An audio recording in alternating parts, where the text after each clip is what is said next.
itong pinanggalingan po ng tanim na yon, babawasan lang po natin siya hanggang sa 1/4 ng 1/4 inch ng water, bottom watering natin. So ito may konting nutrients pa yan. Hindi siya yung full strength. So alam ko kasi nagdagdag ako ng tubig dito pero wala na akong dinagdag na nutrient solution. So yan, babawasan lang po natin yan hanggang sa maabot po yung 1/4 inch ng cup. Okay, so dyan po natin i-hardening yung ating i-transplant mamaya. So abangan nyo po yun. Okay, so bawasan na po natin.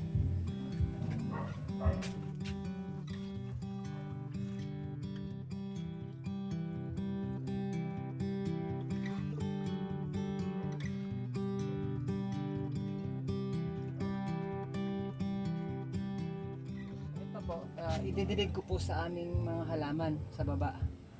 So mayroon po kaming talong doon, tsaka kamatis. So ito po yung ipandidilig ko mamayang hapon. Okay, so dito na po muna to.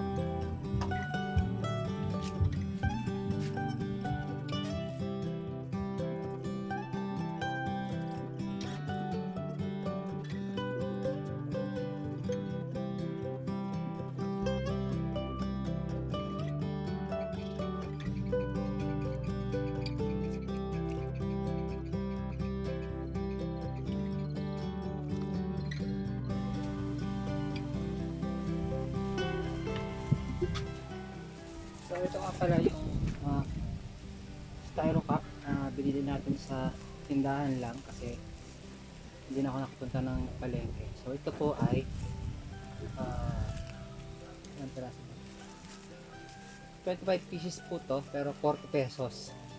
So sa akin mahal po yun pero siyempre kailangan din nilang tumubo.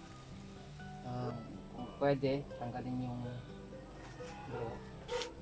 Tapos iwan po yung kung meron kayong matatanggal na kokopit, okay lang. Tapos yung ugat na lang po yung kasama doon sa ibebenta. Then mapapakinabangan nyo pa yung styro cup kasi sayang naman.